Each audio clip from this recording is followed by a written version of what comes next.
Shekhar master గురించి, అలాగే Johnny master గురించి చిన్న గొడవ అవ్వడం జరిగింది. అవును. ఆ గొడవ అసలు ఎందుకు స్టార్ట్ అయిందంటారు? షార్ట్‌గా చెప్పాలంటే హ్మ్. తర్వాత మనం మొత్తం కాంప్రహెన్సివ్‌గా చెప్తాం. ఓకే. షార్ట్‌గా ఏంటంటే ఆ డాన్సర్స్ అసోసియేషన్ సంబంధించి హ్మ్. ఎవరో కొన్ని అవకతవకలు, కరప్షన్ జరిగింది. ఓకే. అంటే డాన్సర్‌కి సంబంధించిన కాల్ షీట్లు 4 కాల్ షీట్లు ఇస్తే అందులో 3 చూపించి ఒకదానికొచ్చే డబ్బులు బ్రోకర్‌లాగా వీళ్ళు మింగేయడం ఇటువంటివి చేస్తున్నారు. హ్మ్. ఇటువంటి అవకతవకలు బయటపడితే ఆళ్ళని గట్టిగా అసోసియేషన్ ప్రెసిడెంట్ అయిన సోమలత గారు గట్టిగా అదిలించడం అయ్యేటప్పటికి వాళ్ళు సస్పెండ్ చేశారో లేకపోతే వాళ్ళే రాజీనామా చేశారు. సస్పెండ్ చేసినట్టున్నారు వాళ్ళని. సస్పెండ్ చేసిన తర్వాత వాళ్ళని సస్పెండ్ చేస్తారని చెప్పి ఒక ముఠా ఉంటుంది కదా, అవును. ఆ గ్రూప్ అంతా కలిసి "ఏయ్, ఎట్లా సస్పెండ్ చేస్తారా అది ఇది, అతను సస్పెండ్ చేస్తే మేమందరం కూడా రాజీనామాలు చేస్తాం అని చెప్పి ఆయనతో పాటు ఒక 9-10 మంది రాజీనామా చేశారు. ఓకే. సో రాజీనామా చేసిన తర్వాత వాటిని కూడా ఆమోదించింది ఆవిడ. మరి రాజీనామా చేసిన తర్వాత ఆ పోస్టులకి కొత్త వాళ్ళని ఎన్నుకోవాలి కదా, దానికోసం బై ఎలక్షన్లా పెట్టారు. ఓకే. సో ఇప్పుడు ఈ బై ఎలక్షన్ జరిగితే దానికి రిజల్ట్ కనుక వస్తే ఒకవేళ అంటే ఏదో కష్టపడో లేకపోతే ఏదో చేసుకొని మొత్తానికి వాళ్ళు ఒక పొజిషన్లో ఉన్నారు. ఇప్పుడు ఏదో కోపంలో ఆవేశంలో వద్దనుకున్నారు ఆ పోస్టు. మళ్ళీ ఇప్పుడు వద్దు మేము చేరతాం అంటున్నారు. కుచ్చి జాంతనై ఎలక్షన్లో గెలిచి చేసుకుని మేము ఎట్లా ఆమోదించేసాం కాబట్టి ఓకే. ఇప్పుడు మళ్ళీ గెలుస్తామో గెలవము, ఎలక్షన్ జరగడం ఎందుకు, ఎలక్షన్లు ఆపేస్తే పోలా అని చెప్పి ఎలక్షన్లు జరగకుండా అడ్డుపడడం కోసం వీళ్ళందరూ కూడా గొడవ మొదలెట్టారు. ఎలక్షన్ ఎట్ట చేస్తారు. సరే మీకు 10 మందికి వద్దు, ఓ 50 మందికి కావాలి. అసలు ఎలక్షన్లు పెట్టాలా వద్దా అనే దాని గురించి మనం ఒక తీర్మానం చేసుకుందాం. అందరు సభ్యులందరినీ పిలిచి ఓటింగ్ పెడదాం. ఓకే. ఓటింగ్లో ఏంటి, అందరూ బహిరంగంగా ఎంతమంది వేస్తారు చేతులు ఎత్తండి అంటే ఎత్తారనుకో, ఓ నువ్వెత్తావా, నీ పని చెప్తాను, రేపు నేను పిలవను అని చెప్పి శేఖర్ మాస్టరు లేకపోతే బషీర్ మాస్టరు అనే అవకాశాలు ఉన్నాయి. ఓకే. అలాగే జానీ మాస్టర్కి ఎగనెస్ట్గా ఎవరైనా ఎత్తారనుకో, వాళ్ళని కూడా ఓకే. రేపు పిలవకుండా అనే అవకాశం. అందుకని ఏం చేస్తారంటే ఇటువంటివి ఓపెన్ బహిరంగంగా చెప్పడం కాకుండా సీక్రెట్ బ్యాలెట్ పెడతారు. ఓకే. అంటే నువ్వు ఓటేసిన విషయం ఎవరికి ఓటేసావని ఎవరికి తెలియదు. మామూలు ఇప్పుడు మనం ఎట్లా దాన్ని సీక్రెట్ ఓటింగ్ అంటారు వాళ్ళు. ఈ సీక్రెట్ ఓటింగ్ పెడదాం అని చెప్పి తీర్మానం పెట్టుకున్నారు. పెడితే చాలా మంది ఎట్లా పెడతారు అసలు, ఇది రూల్స్కి అగెనిస్ట్, అది ఇది డామ్ డూమ్ డిష్ అని చెప్పి ఎగరడం మొదలెట్టారు. సో ఇలా గొడవ అయ్యేటప్పటికి ఈ లేబర్ ఆఫీసర్ని పిలిచారు. ఇది గవర్నమెంట్ ఆఫీసర్ ఆధ్వర్యంలోనే జరగాలి. లేబర్ లాస్ అవే చెప్తున్నాయి, లేబర్ ఆఫీసర్ అదే చెప్పారు. ఎంత చెప్పినా కూడా వీళ్ళు గొడవ చేయడంతో ఆఖరికి పోలీసుల ఎంట్రీ ఇచ్చారు. ఆఖరికి పోలీసులనే వీళ్ళు గట్టిగా దుర్భాషలాడే స్టేజ్కి వెళ్ళిపోతే ఎక్కడ పోలీసులు వీళ్ళని కూడా తీసి అరెస్ట్ చేస్తారో శేఖర్ మాస్టర్ని మిగతా వాళ్ళని, అనవసరంగా ఈ గొడవ పెద్దదవుతుంది అని చెప్పి జానీ మాస్టర్ వెళ్ళి వాళ్ళని వారించే ప్రయత్నం చేశాడు. శేఖర్ మాస్టర్ని ఆగండి అని చెప్పే ఎంత చెప్తున్నా వినకుండా ఆయన రెచ్చిపోతూ అవతల పోలీస్ ఆఫీసర్ మీద మాట్లాడుతుండేసరికి మళ్ళీ ఆయనకి ఏమైనా ఆయన మీదకి వస్తుందేమో, ఆయన్ని తీసుకెళ్ళిపోతే మళ్ళీ ఎవరిని తీసుకెళ్ళినా కూడా ఒక డాన్స్ అసోసియేషన్కే కదా చెడ్డ పేరు అని చెప్పి ఆపడానికి ప్రయత్నించినప్పుడు అది ఆగు అని చెప్పి ఆ ఫ్లోలో ఏదో మాట అన్నాడు ఆయన. అది గొడవగా చిత్రీకరిస్తున్నారు మీడియా వాళ్ళు. నిజానికి అక్కడ అంత పెద్ద గొడవ లేదు. అయితే ఇది సిలువలు పలువులుగా మన మీడియా వాళ్ళు రాసి ఇంకా ఇది పెద్దదయ్యేటప్పటికి చిరంజీవి గారి దాకా వెళ్ళింది. సో ఇప్పుడైతే దాసనారాయణరావు గారు లేరు, ఆయన ఇండస్ట్రీకి పెద్ద దిక్కు. ఇటువంటి సమస్యలు వచ్చినా కూడా ఫస్ట్ ఆయన అందరిని పిలిచి పరిష్కరించేవాళ్ళు.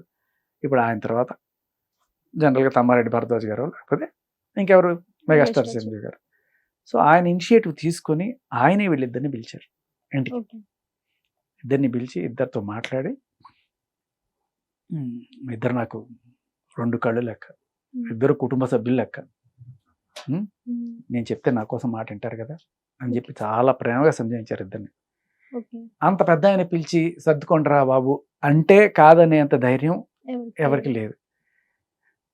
సరే మీరు చెప్తే అంతకుమించి ఓకే మాస్టర్ అంటే, సరే అలా చేసుకోండి అన్నారు.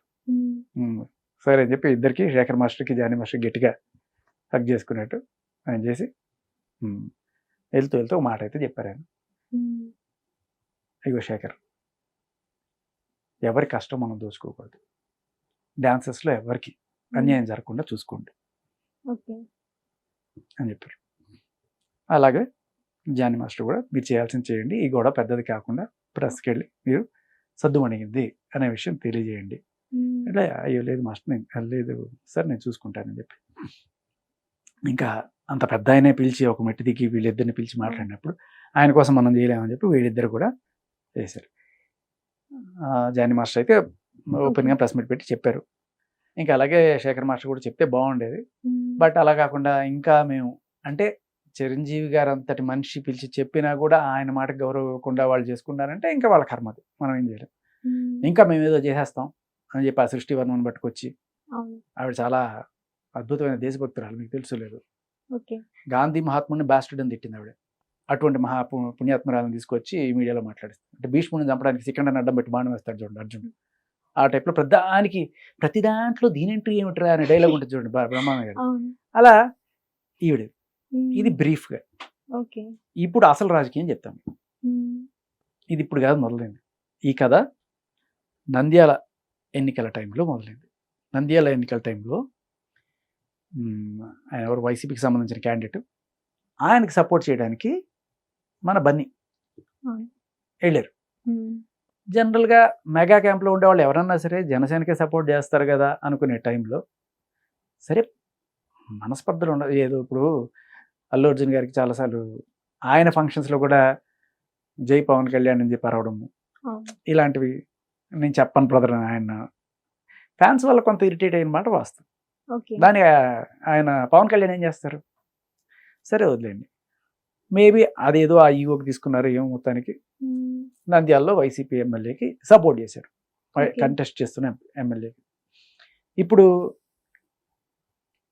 దాన్ని చాలామంది తీసుకోలేకపోయారు, ముఖ్యంగా మెగా క్యాంప్లో ఉన్న వాళ్ళు ఎవరు తీసుకోలేకపోయారు. అండ్ అలాగే మెగా వీరాభిమానులు అయితే అసలు తట్టుకోలేకపోయారు. అందులో జనసేనకి జానీ మాస్టరు ముందున్న సైనికుడు చించుకుంటారు ఆయన జనసేన కోసం. అటువంటి ఆయన ఇది చూసిన తర్వాత నేను ఇక్కడి నుంచి అల్లు అర్జున్కి ఎటువంటి సినిమాలు చెయ్యను అని చెప్పి అప్పట్లో స్టేట్మెంట్ ఇచ్చారు, పుష్ప చేయాల్సిన టైంలో. ఇదేంట్రా బాబు అని చెప్పాను. దానికి రాజకీయానికి సంబంధం ఏంటి, సినిమానే అటాక్ చూడాలి, ఇవన్నీ చెప్పినా కూడా నేను చెయ్యను. సరే ఇంక చేసేది ఏముంది అని చెప్పి ఆయన మార్క్ స్టెప్పులు, ఆయన స్టైలు ఇష్టపడిన వాళ్ళు ఏం చేశారంటే ఆయన క్యాంప్లోనే ఉన్న సృష్టి వర్మను పట్టుకొని తీసుకెళ్ళి ఆవిడతో చేపించుకుంటున్నారు. ఎందుకంటే అదే టైప్లో మనకు కావాలి అని చెప్పి. ఇలా అనుకున్నప్పుడు ఆవిడ అక్కడికి వెళ్ళి మాస్టర్ స్టెప్పులు ఏవైతే ఉన్నాయో అవే తీసుకెళ్ళి అక్కడ కాపీ కొడుతుందంట. పిల్లి పాలు తాగుతూ ప్రపంచం చోట్ల వెళ్ళి అనుకుంటే అక్కడ ఉన్న డాన్సర్లు చిన్న చిన్న వాళ్ళు చూస్తారు, చూసిన తర్వాత మాస్టర్ ఇవన్నీ యాసిడ్స్ కాపీ కొడుతుందని ఆయనకి ఆ చెవున ఈ చెవున కూడా ఆయన వరకు చేరింది. సరే ఆయన వచ్చి చూశారు, చూసిన తర్వాత యాజ్ ఇట్ ఈజ్ అదే స్టెప్పులు లేపేసి ఇక్కడ కాపీ కొడుతుందన్నట్టుగా ఆయనకి అనిపించింది. వెంటనే ఆ సెట్లో ఆ అమ్మాయి మీద అరవడం గట్టిగా, నీకు బుద్ధి ఉంటే నీకు దమ్ము ఉంటే నీ సొంతంగా చేసుకో స్టెప్పులు, నావి కాపీ కొట్టి చేసుకోవడం ఎందుకు అని చెప్పి గట్టిగా అరిచి సెట్లో పెద్ద గొడవ అయింది. గొడవ అయ్యేటప్పటికి ఇంకా సరే ఆవిడ ఒక ఏదో సమ్ డౌన్ అయిందో ఏదో అయింది మొత్తానికి. తర్వాత సుకుమార్ గారి టీంలో చర్చ ఏంటంటే, అరే అమ్మ పెట్టదు అడుగు తిననవద్దు, నువ్వు ఎట్టాగో చేయవు, చేసేవాళ్ళని కూడా ఎందుకురా చెడగొడుతున్నావు నువ్వు అని చెప్పి వాళ్ళకి కోపం వచ్చింది. మళ్ళీ రేపు ఇంకోసారి ఈ సెట్లోకి వచ్చి గొడవ చేయకూడదు, ఏం చేస్తారో నాకు తెలియదు, వెళ్ళి పోలీస్ కంప్లైంట్ అయినా చేయండి అంటే అక్కడ ఉన్న ఒక అసిస్టెంట్ డైరెక్టర్ని తీసుకుని వెళ్ళి ఈవిడ మన నార్సింగ్ పీఎస్లో కంప్లైంట్ కూర్చుంది. ఇట్లా ఏంటి కంప్లైంట్ అంటే, ఇట్లా గొడవ జరిగింది, అది దీనికి ఏం చేస్తాం మేము, ఇది పెద్ద కేసు కాదు, దీంట్లో ఆయన ఏం చేయమో మహా అయితే పిలిచి ఒక 41 నోటీస్ ఇచ్చి పంపిస్తాం, ఇది కాదు, దీంట్లో పెద్ద దమ్ము లేదు, దీనికి కూరలు లేవు, పెద్ద పెద్ద సెక్షన్లు పెట్టాలి అని. ఇంకా దాన్ని ఏం చేశారు, రకరకాలుగా ట్విస్ట్ చేశారు. మీరు ఫస్ట్లో ఉన్న దానికన్నా సెకండ్ డే థర్డ్ డే మారిపోయింది, మొత్తం కంప్లైంట్ మారిపోయింది, ఎఫ్ఐఆర్ మారిపోద్ది. అదే ఏంటిది అత్యాచారం కేసు, పోక్సో కేసు, ఇంకా ఉంటాయి, ఇంకా టెర్రరిస్ట్ కేసులు, ఇంకేం కూడా అది పెట్టేసుకోవచ్చు. సో అన్ని రకాల కేసులు పెట్టేసి, ఏంటి కేసు, ఎప్పుడో 6 ఏళ్ల క్రితం ఆయన నా మీద అత్యాచారం చేశారు, ఇది కేసా, వాళ్ళు పెట్టడము వాళ్ళు తీసుకోవడం. అంటే 6 ఏళ్ళ క్రితం ఇప్పుడు దాకా ఏం చేస్తున్నావు, నువ్వు నిద్రపోతున్నావా?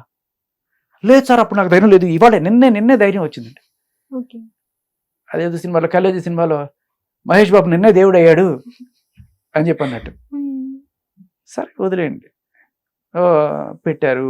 తర్వాత దాన్ని అడ్డం పెట్టుకొని ఆయన డాన్సర్స్ అసోసియేషన్ అంటే టార్గెట్ చేశారు ఇక ఆయన. ఎప్పుడైతే ఈ రకమైన రాజకీయం నడుస్తుందో ఆయన టార్గెట్ చేయడం మొదలెట్టారు. సో జనరల్గా ఒక మనిషిని టార్గెట్ చేయాలంటే ఆయన రైవల్స్ ఎట్లాగో ఉంటారు. ఇప్పుడు ఎలక్షన్లో పోటీ చేసినప్పుడు ఆయనకి అపోజిషన్గా పోటీ చేసే వాళ్ళు ఉంటారు. వాళ్ళని కొంచెం రెచ్చగొట్టిన వాళ్ళని ఏదో ఒకటి చేసినా ఇంకా అన్ని ఏదో రకంగా జీవితం బర్బాద్ చేయాలి. నెక్స్ట్ స్టెప్ ఏంటి, జైలు పెట్టించారు. ఓకే, పోక్సో కేసు పెట్టి అది ఏమీ తేలేదు. అక్కడ జడ్జి గారు ఏం చెప్పారు, వీళ్ళిద్దరికీ ఇష్టపడే ఉన్నారనేది అర్థమవుతుంది. ఎందుకంటే ఆడియో రికార్డులు బయటకు వచ్చినాయి. ఎందుకు, ఆ అమ్మాయి ఇష్టపూర్వకంగా నాకు జానీ మాస్టర్ అంటే ప్రేమ, ఆయన ప్రేమిస్తున్నాను, ఆ విషయం అక్కడికి తెలిసిపోయింది, అంటే సోమలత గారికి తెలిసిపోయింది. అందుకని పిలిచి 4 చెవాట్లు పెట్టిందో ఏదో, అందుకే దూరంగా ఉండాల్సి వస్తుంది, కానీ తట్టుకోలేకపోతున్నాను, అందుకే ఆయన పోక్ చేస్తున్నాను. ఈ ఫోటోలు ఆయన జే అనే లాకెట్టు అలాంటివన్నీ తీసి ఇన్స్టాగ్రామ్లో వాటిలో పెట్టి ఆయన్ని ఇది చేయడం అనమాట. సో ఇవి చేసేటప్పటికి అది సరే, ఆయన డ్రైవర్ వాళ్ళు ఏదో వెళ్ళి అడిగారు, ఆ రికార్డులన్నీ కూడా కోర్టులో సబ్మిట్ చేశారు. జడ్జి గారికి అర్థమైంది ఇది కన్సెన్షువల్ అఫైరే, దానికి మనం ఆయన శిక్షించడం కరెక్ట్ కాదు అని చెప్పి బెయిల్ ఇచ్చేసారు ఆయనకి. ఇక్కడ సరే బెయిల్ ఇచ్చేసిన తర్వాత అక్కడితో ఆగారా, ఆయన నేషనల్ అవార్డు. సో తెలుగులో నేషనల్ అవార్డు వస్తే నాకే రావాలి, ఇంకెవరికి రాకూడదు అనే కోణంలో ఈయన ఏమైనా వ్యవహరించారా అల్లు అర్జున్ గారు? ఎందుకంటే నేషనల్ అవార్డు వచ్చింది ఆయనకి, ఈ కారణాలు చూపించి పైకి అందరికి ఇది చేసి, అంటే ఆయన చేశారని నేను చెప్పను, ఎవరో సరే రకరకాల రాజకీయాలు ఉంటాయి కదా, వాళ్ళు ఆయనకి అవార్డు రాకుండా క్యాన్సిల్ చేయడం. తర్వాత సరే కోర్టు బెయిల్ ఇస్తే మనకి పాష్ ఇంటర్నల్ కమిటీలు ఏవో జడ్జిమెంట్లు చెప్పచ్చు కదా అని చెప్పి ఝాన్సీ గారు లాంటి వాళ్ళని పెట్టి ఏదో ఒక తీర్పు ఇచ్చారు. అవును, ఇక్కడ ఏదో జరిగిపోయింది, వర్క్ ప్లేస్ లో హెరాస్మెంట్ జరిగింది, కాబట్టి ఈయన అర్హుడు కాదు, ఇది డాన్సర్స్ ప్రెసిడెంట్ గా ఉండడానికి అర్హుడు కాదు. అసలు ఈ తీర్పు ఇవ్వడానికి వాళ్ళు అర్హులా కాదా అనేది మనం ఫస్ట్ చూడాలి. ఎందుకంటే ఒక అసోసియేషన్ ఉన్నప్పుడు వాళ్ళు జడ్జి చేసుకోవాలి, బయట వాళ్ళు ఎవరో వచ్చి పెట్టడం అనేది కూడా కరెక్ట్ కాదు. ఆ కమిటీ వ్యాలిడిటీ ఎంత ఉందో కూడా మనం చెప్పలేం. సరే అది పక్కన పెట్టండి, ఏదో ఇచ్చారు, మొత్తానికి ఆయన తీసేశారు. అంటే జనాల సపోర్ట్ తోటి గెలిచిన వాడిని తీయాలి అంటే జనాల సపోర్ట్ ఉన్నా సరే ఏదో రకంగా లీగల్ గా ఇరికించి తీసేయాలి. సరే మొత్తానికి తీసేశారు, అవార్డు పోగొట్టారు, జైల్లో పెట్టారు, ప్రెసిడెంట్షిప్ దోసేశారు. ఆయన తట్టుకున్నారు. అప్పటికే ఆయనకి పెద్ద సినిమాలు వచ్చింది, రగిలిపోతుంది. ఇంకేం చేయాలి, ఇన్ని చేసినా కూడా తొక్కే కొద్దీ ఎదుగుతున్నాడు అయ్యుడు, ఎట్ట తొక్కాలండి, ఏదో ఒకటి చేయాలి. ఈ ప్లాన్ అంతా శేఖర్ మాస్టర్ కాదు నేను చెప్తున్నాను మీకు. ఈ రాజకీయాలు రకరకాలు, కానీ ఆ గొడవలో అసలు శేఖర్ మాస్టర్ కూడా వచ్చే ఛాన్సే లేదు, ఎందుకు వచ్చారో కూడా తెలియదు, అతనే మొత్తం నడిపిస్తున్నారు సృష్టి వర్మ చేత అని చెప్పడం జరుగుతుంది. అది మనం చూడలేదు కాబట్టి మనం కామెంట్ చేయకూడదు. బట్ మన బ్రాడర్ దీంట్లో చూస్తే ఏదో ఎవరో ఇది తొక్కాలనుకుంటున్నారు అనేది మనకు అర్థమవుతుంది. వాళ్ళ పేర్లు మనం ఎందుకు చెప్పడం. ఓకే, సో జైల్లో పెట్టించావు తృప్తిలే, నేషనల్ అవార్డు పీకిచ్చావు తృప్తిలే, ప్రెసిడెంట్ అవార్డు పీకిచ్చావు తృప్తిలే. ఇంకా ఇంకా ఇంకా ఈ టైంలో ఏమైంది, ఆయనకి పెద్ద సినిమా వచ్చేసి ఇంకా చూసుకో, వాళ్ళకి ఒళ్ళంతా కూడా దురదగుండాక పూసినట్టు, నరాల్లో నిప్పెట్టినట్టు, ఎట్టా వచ్చేస్తున్నారు వాడికి, ఎట్టా వచ్చేది మండిపోతుంది వాళ్ళకి. సరే ఇంకా చిన్మయ్య గారు లాంటి వీళ్ళతోటి ట్వీట్లు పెట్టిస్తారు. అసలు పోక్సో కేసులు ఉన్నవాడికి ఎలా అండి ఇస్తారు రెహమాన్ గారు, అతను అటువంటి వాళ్ళతో ఎట్లా పనిచేస్తారండి, ఎవరు తీర్పు ఇవ్వలేదు కదా నిజంగా చేశారని చెప్పి జడ్జి గారు ఇచ్చిన తీర్పు కూడా ఇవి చదవదు. రెహమాన్ గారు డైరెక్ట్ ట్వీట్ పెడితే, రెహమాన్ గారు నేనేం చేశాను రా బాబు అని చెప్పి ఈయనకి ఫోన్ చేసి, ఏంటి జానీ ఏంటి విషయం అంటే ఇది అని చెప్పుకున్నాడు ఆయన. అంటే అలా చెప్పుకునే పరిస్థితికి వీళ్ళు తీసుకొస్తారన్నమాట. ఏదో ఒక రకంగా ఈ ఉమెన్ కార్డు అత్యాచారాలు ఇవన్నీ కూడా ఇటువంటి వాళ్ళు అని చెప్పి, ఎవరు ఎటువంటి వాళ్ళో జనాలకి అందరికీ అర్థమవుతుంది. జనాలకి అర్థమైంది కాబట్టే తర్వాత సుమలత గారు పోటీ చేస్తే బంపర్ మెజార్టీతో ఆవిడ్ని ప్రెసిడెంట్ చేశారు. నిజంగానే ఆయన అంత అరాచకం అంత చేసిన వాడైతే ఆయన కాపాడుకుందాం అనుకుంటున్న వాళ్ళు ఆవిడ్ని వీళ్ళంతా ఎందుకు సపోర్ట్ చేస్తారు? ఆయన మంచోడు కాబట్టి, జనాలకు సహాయం చేసే మనస్తత్వం ఉంది కాబట్టి ఉమ్, ఆయన లేకపోయినా సరే ఆయన భార్యని చక్కగా గెలిపించుకున్నారు. అవును. ఆవిడ గెలిచేటప్పటికి మళ్ళీ ఇంకో షాక్. ఉమ్, ఎట్లా రా, ఎంత తొక్కాలనుకున్నా వీళ్ళు తొక్కట్లేదే, ఉమ్, ఇంకా ఇంకా ఇంకా ఆవిడ ప్రెసిడెంట్గా ఉందా, ఎలా ఎలా ఇప్పుడు ఏదో ఒకటి చేయాలి అంటే జనాల మద్దతు ఉన్నా కూడా ఓకే. వాళ్ళని ఎలా తొక్కచ్చు, కేసులు పెట్టి తొక్కచ్చు. అవును. ఒక అమ్మాయికి అన్యాయం జరిగిపోతుంది ఉమ్, అనే కోణంలో ఉమ్, ఏదో ఒకటి చేసేసి ఆపేయచ్చు. మరి ఇప్పుడు అక్కడ ఆవిడ గెలిచింది కదా, గెలిచిన తర్వాత ఈ సృష్టి వర్మ ఏం చేస్తుంది, అక్కడ ఇక్కడ మళ్ళీ కంప్లైంట్లు ఇవ్వడం మొదలెట్టింది. ఓకే. అయ్యయ్యో నాకు అన్యాయం జరిగిపోతుందండి, ఆవిడ ఉంటే నాకు అసలు ఆపర్చునిటీస్ రావట్లేదండి, ఉమ్, నన్ను ఎవరు చేయట్లేదు, కాబట్టి మీరు ఆవిడ తీసేయండి. ఓకే. అదేదో చెప్తారు సినిమాలో, ఏంటది, ఎండి గారు రమ్మన్నారంటే వాచ్మెన్ ఎంపుకుంటే వెళ్ళిపోతావా అన్నట్టుగా. ఆవిడకి ఏ రకమైన హక్కు లేదు, అయితే ఆవిడ ఒక ఓటు వేయగలదు, అంతకుమించి ఆవిడ చేసేది ఏం లేదు కదా. ఉమ్, బట్ నా రైట్స్ భంగం అయిపోతున్నాయి, నాకు రావట్లేదంటే నీ టాలెంట్ ఉంటే నీకు వస్తుంది. అవును. జానీ మాస్టర్ స్టెప్పులు తీసుకెళ్ళి కాపీలు కొట్టుకున్న వాళ్ళు ఇంకా తర్వాత ఏమైంది, ఏమి లేదు. ఏం లేదు. సరే బిగ్ బాస్లోకి వెళ్ళారు, తర్వాత అవి డ్యాన్స్ షోలు ఇవన్నీ కూడా చేసుకున్నారు కదా. ఉమ్, ఎవరు దొక్కారు మిమ్మల్ని? ఏదో రకంగా ఆయన మీద బురద జల్లుతుండాలి, వాళ్ళు బాగుండడం చూసి తట్టుకోలేకపోతుంది. ఓకే. రకరకాల కంప్లైంట్లు ఇచ్చింది ఉమ్, ఛాంబర్లో, ఫెడరేషన్లో. ఇలా ఆవిడ ఉండడం వల్ల నాకేమి రావట్లేదు, నాకు సేఫ్టీ లేదు, అక్కడ నాకు సెక్యూరిటీ లేదు అంటే ఏమిటి, ఇప్పుడు ఒక్క దానికోసం ప్రజలందరూ కలిసి ఎన్నుకున్న ఆవిడ తీసేయమని చెప్పి, అవును. నేనే మనిషిని, వీళ్ళెవ్వరు మనుషులు కాదు, ఉమ్, ఆ 75 మంది మనుషులు కాదు, నేను ఒక్కదాన్ని మనిషిని, ఉమ్, నా సేఫ్టీ చూడండి, ఆవిడ తీసేసేయండి. ఎట్లా ఉంటుంది సరే, అసలు పక్కకి సృష్టి వెళ్ళి వర్మ ఆడుకోమా. ఏం కావాలని కోరుకుంటుందంట అసలు? అని అర్థమవుతుంది కదా, ఉమ్, ఆయన బాగుపడడం ఆవిడ చూడలేకపోతుంది. ఓకే. ఆయన ఎక్కడ బాగుపడ్డా కూడా వెంటనే ఒక ట్వీటో ఏదో పెట్టేస్తూ ఉంటుంది అనమాట, ఉమ్, చిచి ఇట్లాంటి వాడికి ఇచ్చేసారు, ఇట్లాంటి వాడికి ఇచ్చేసారు, ఉమ్, ఎట్లాంటి మరి వాడికి. అందులో తను కూడా ఉంది కదా, ఆ, డైరెక్ట్ అనకూడదు. ఆ, 1,000 మనల్ని మిమ్మల్ని చూపిస్తుంటే 3,000 మనల్ని చూపిస్తున్నాయనే విషయం మనకు తెలియదు. అవును. గురిగింజకి తన బ్యాక్ ఉండే బ్లాక్ కనబడదంట, అవును. అలా అది సర్లేండి. సో ఈ ఎవరు ఈవిడ అంటే ఉమ్, సాక్షాత్తు గాంధీ నెహ్రూలని బ్యాస్టర్డ్ అని తిట్టిన మహా దేశభక్తురాలు ఇవి. ఉమ్, ఆవిడ చెప్పేది వేదం అనుకొని వాళ్ళు చేసుకోవాలి. ఆవిడ Okay. ఎట్లాంటిదో అర్థమైంది కదా, ఆవిడ మీద ఎఫ్ఐఆర్ కూడా అయింది కదా ఉమ్, విజయవాడలో. సో ఇప్పుడు ఏమైంది, జానీ మాస్టర్ బాగుపడ్డామని తట్టుకోలేకపోతున్నారు. అవును. ఈ టైంలో ఏదో ఒక రకంగా సుమలత గారిని దించాలి. ఈవిడ కంప్లైంట్లు పనికిరాలా, ఓకే. ఇంకేం చేయాలి, ఇంకో ఏదో తీసుకురావాలి. యాడ్ చేయాలి. ఇక్కడ ఒక 10 మంది రాజీనామా చేసేసి, ఈవిడ వల్లే మేమందరం రాజీనామా చేసేసాం, ఈవిని తీసేయండి అనే కోణంలో ఏదో ఒకటి చేసేసి ఉమ్, మొత్తానికి మళ్ళీ ఎలక్షన్లు పెట్టాలట. ఓకే. ఇది ఆవిడ పదవికి కూడా. ఉమ్, ఆవిడ ఏం చెప్తుంది, నేనేమన్నా రాజీనామా చేశాను, రాజీనామా చేసింది మీరు ఉమ్, కాబట్టి మీ పదవులకే పెడతారు కదా, అవును. అంటే మేము ఎక్కడ రాజీనామా చేసాము, మేమే రాజీనామా చేయలేదు అంటే అవునా అని చెప్పి ఫెడరేషన్లో వీళ్ళు రాజీనామా ఇచ్చిన ఉమ్, రాజీనామా పత్రాలు తీసి మరీ చూపించారు, ఇదిగోండి సార్ అని చెప్పి ఆ లేబర్ ఆఫీసర్కి చూపించారు. ఓకే. చూపించిన తర్వాత ఎస్ మీరు రాజీనామాలు చేశారు, ఇది ఆమోదించబడింది కాబట్టి బై ఎలక్షన్ న్యాయమే అని ఆయన చెప్పారు. ఓకే. చెప్పిన తర్వాత దానికి సంబంధించిన సీక్రెట్ బ్యాలెట్ జరిగింది. ఉమ్, వీళ్ళు ఎవరైతే పోరాడుతున్నారో అసలు ఈ ఎలక్షన్ వద్దనే వాళ్ళకి 3 వచ్చినాయి, ఉమ్, కావాలనుకునే వాళ్ళకి 75 వచ్చినాయి. ఓకే. ఇక్కడ కూడా జనం జానీ మాస్టర్ పక్షానే ఉన్నారు. అవును. ఇంకా మండిపోతుంది, ఇంకా ఏం చేయలేకపోతుంది, ఉమ్, ఏదో ఒకటి చేసేయాలి.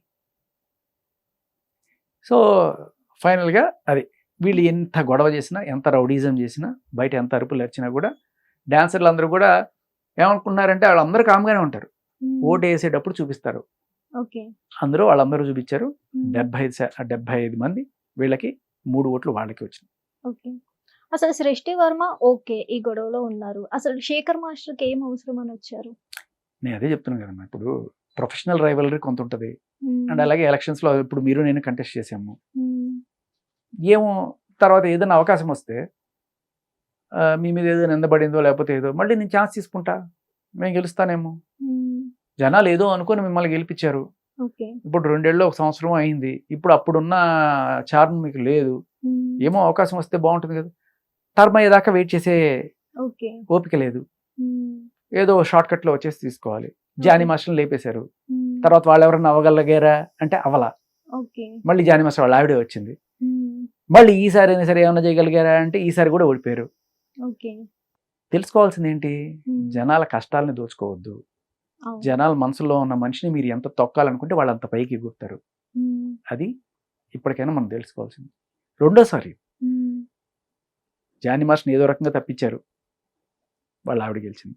ఓకే. వాళ్ళ ఆవిడని తప్పించాలని చూశారు, ఉమ్. వీళ్ళే 10 మంది పోయారు. అవును. చెడపకురా చెడే అంటారు చూసారా, ఉమ్. అదనమాట. ఓకే. సో ఇక్కడ ఫైనల్గా ఉమ్. అలా ఎక్కడైనా కూడా మీరు నేను ఒకటేసారి యాంకరింగ్లోకి వచ్చామనుకోండి, ఉమ్. సడన్గా మీరు పెద్ద పెద్ద అవును. ఛాన్స్లో చేసేస్తున్నారు, నేను ఇంకా ఏదో 500కి 1000 రూపాయలకి చేసుకుంటున్నాను అనుకోండి, నాకు ఒక రకమైన డిస్సాటిస్ఫాక్షన్ ఉంటుంది. ఇది చూడు అంత స్పీడ్గా ఎట్లా వెళ్ళిపోతుంది అని చెప్పి ఒక కోపం ఉంటుంది. అవును. అవకాశం దొరికినప్పుడు లాగేస్తా, లేకపోతే ఎవరన్నా పక్కన అది ఎట్లా వెళ్ళింది నాకు తెలుసులేండి అది ఇది అని చెప్పి అవును. చెప్తా. అటువంటి మనుషులందరూ మనుషులే. నా తర్వాత వచ్చిన వాడు నాకన్నా పెద్ద పెద్ద సినిమాలు కొట్టేసుకుంటే ఎట్లా ఉంటుంది నాకు. ఉమ్. స్వాతి కిరణం అని ఒక సినిమా వచ్చింది చూసారా మీరు, లేదు. మమ్ముట్టి ఒక చిన్న పిల్లాడు ఉంటాడు, ఓకే.